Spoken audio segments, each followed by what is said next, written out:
To the outside world, the idea of the Amish raising millions of chickens might sound contradictory.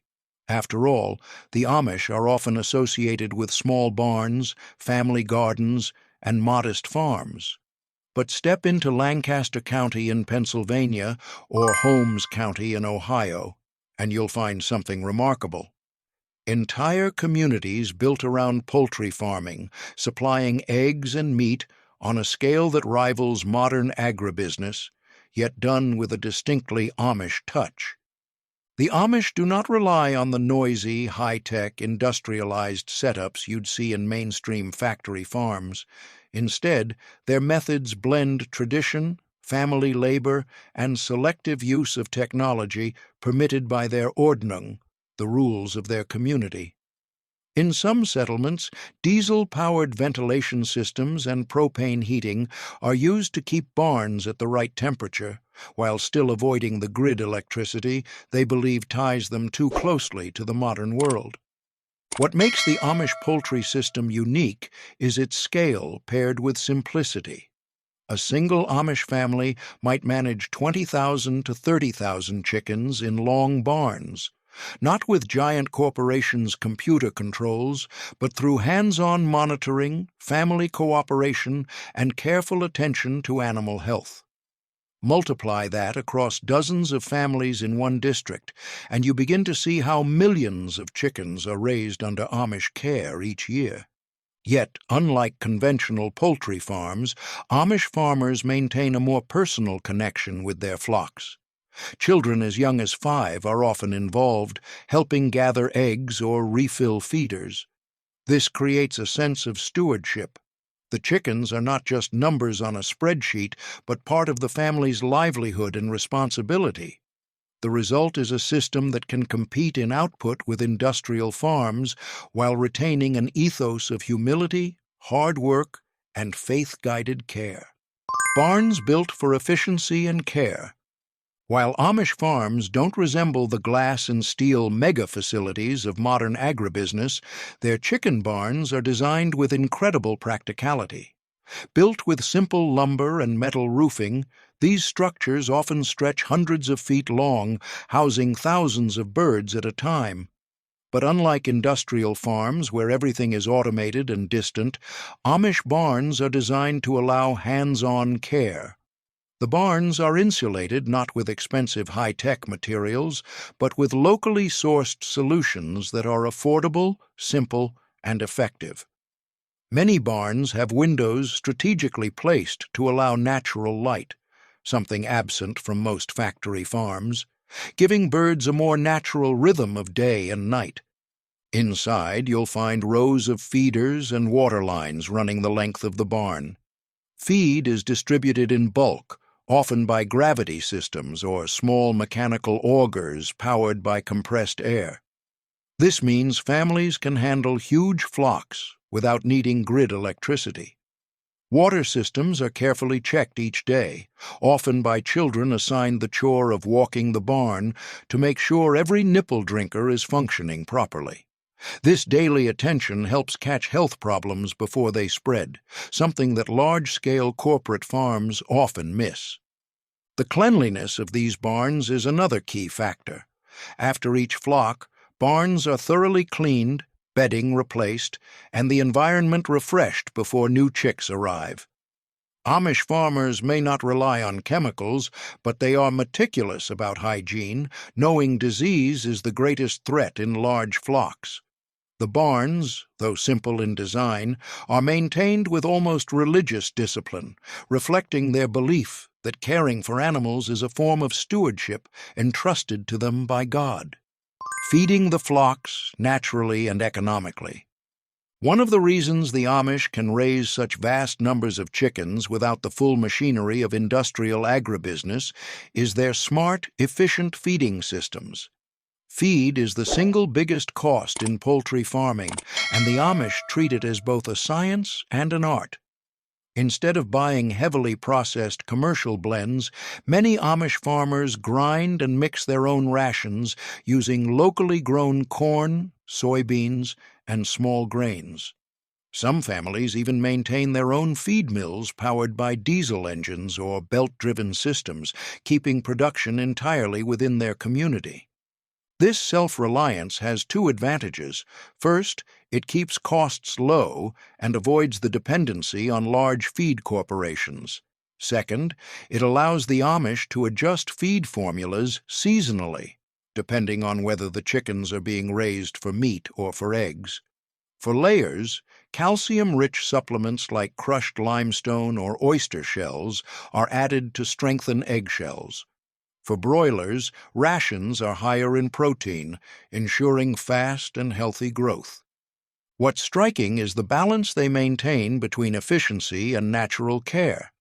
While many corporate farms push maximum growth with chemical additives or antibiotics, the Amish prefer slower, steadier growth. Some communities prohibit the use of antibiotics altogether, while others only allow them in emergencies. Instead, they rely on natural remedies like apple cider vinegar in water lines or herbal mixtures passed down through generations. Feeding chores are often divided among family members. Children might haul buckets of feed to small groups of birds, while adults manage the bulk storage bins and distribution systems. In some larger barns, gravity-fed hoppers keep feed constantly available without the need for electrical motors. This constant hands-on involvement means problems like broken feeders or clogged lines are noticed quickly and resolved before birds suffer. Through this balance of traditional wisdom and simple mechanical solutions, the Amish are able to raise chickens in enormous numbers without sacrificing quality.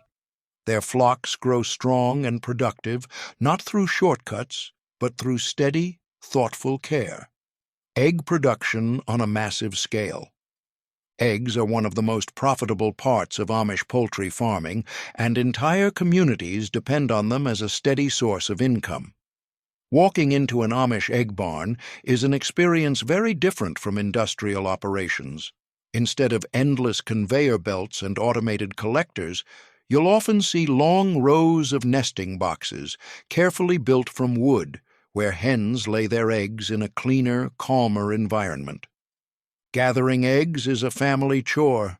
Children and teenagers are usually tasked with collecting dozens of baskets each morning and evening, carefully checking each nest by hand.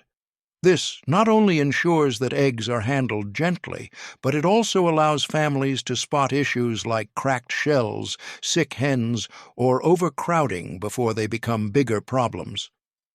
Once gathered, the eggs are washed, graded, and packed, often right on the farm. Some Amish communities operate collective packing houses where families bring their eggs to be sorted by size, placed into cartons, and prepared for sale to wholesalers. In certain regions, Amish eggs are in such demand that they supply major supermarket chains, though often sold under generic labels that hide their Amish origin. The sheer volume is staggering. Thousands of eggs per day from a single barn, multiplied across hundreds of Amish farms, creating millions of eggs flowing into the market each week.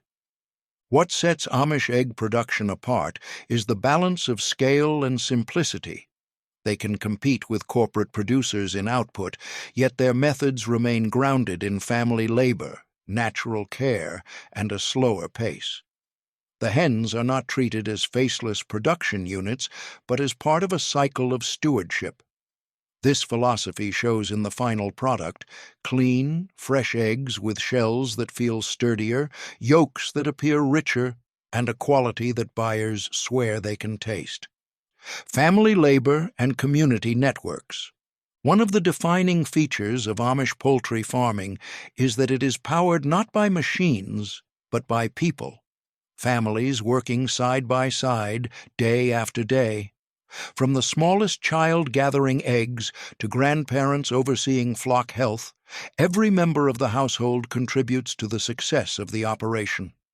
Unlike corporate farms that hire outside labor, Amish barns run on family strength, with roles passed down naturally through generations. Morning chores often begin before sunrise, with teenagers feeding flocks or checking water lines, while parents monitor heating systems and ventilation. Children as young as 5 learn to handle eggs gently, making it second nature by the time they reach adulthood. This culture of responsibility ensures that tasks never fall behind, a necessity when a single barn may hold tens of thousands of chickens needing daily care. But it doesn't stop at the family level. Amish communities are built on cooperation, and poultry farming reflects that. Neighbors will help each other clean barns between flocks, share feed milling equipment, or pool resources to purchase large shipments of chicks. In some settlements, cooperative egg grading stations allow multiple families to market their eggs together, giving them the scale needed to compete with large distributors. This cooperative model means that while no single Amish farmer may own a factory farm by corporate standards, entire districts function almost like agricultural collectives. Dozens of barns spread across the countryside feed into the same markets, producing millions of eggs and broilers each year. Yet, because the work is divided among families and guided by tradition, it never feels industrial in the same way outsiders imagine. This reliance on family and community labor not only lowers costs, but also strengthens bonds.